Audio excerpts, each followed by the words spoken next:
After podcast 684 on similes, that's SIMILES,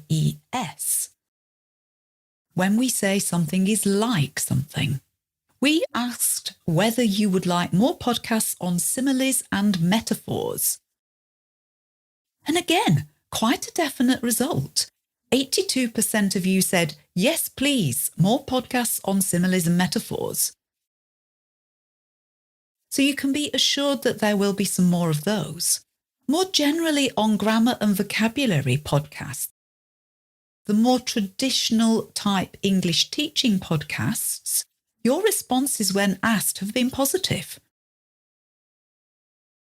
We know that you like Adept English because we cover a variety of topics. But you do like traditional learning topics sometimes.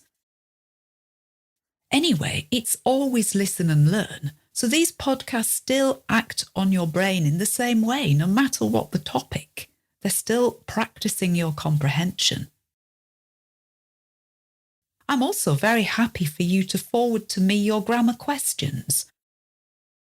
Or let us know which parts of English learning you are struggling with.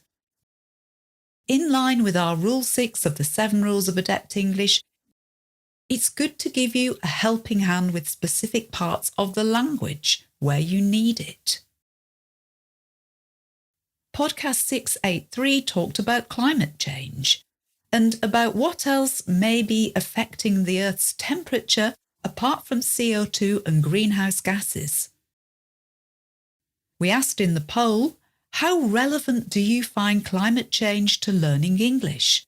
Again, quite a definite answer.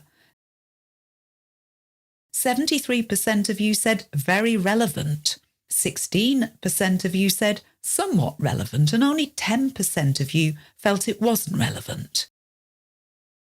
I guess where this may come in useful if you have to do English language tests or exams. The climate is probably quite a frequent topic and considered very relevant and current. So if you have IELTS or other types of tests, this sort of podcast is worth a listen just to polish up your vocabulary. In podcast 682, I tried an experiment. I talked about my weekend while imagining myself talking about it on different days. So this had the effect of changing the verb tenses in order to give you some practice. Everything else stayed the same, but talking about what happened on Saturday as though it still was Saturday sounds quite different to if you talk about the same thing on Sunday when everything's past tense.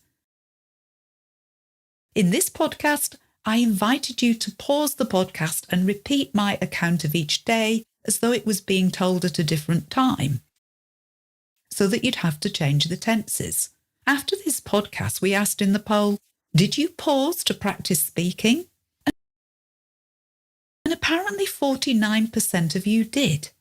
12% of you said you'd do it later, and 38% said that you didn't. Maybe this exercise was difficult and you needed to work up to it. And maybe quizzes and giving you sentences to repeat is more helpful.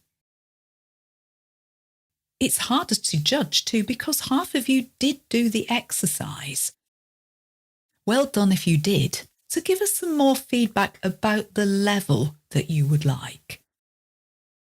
I think it's good also for us to vary the level because obviously our listeners are going to be at a range of different levels. And it's sometimes good to challenge yourself anyway with something more difficult.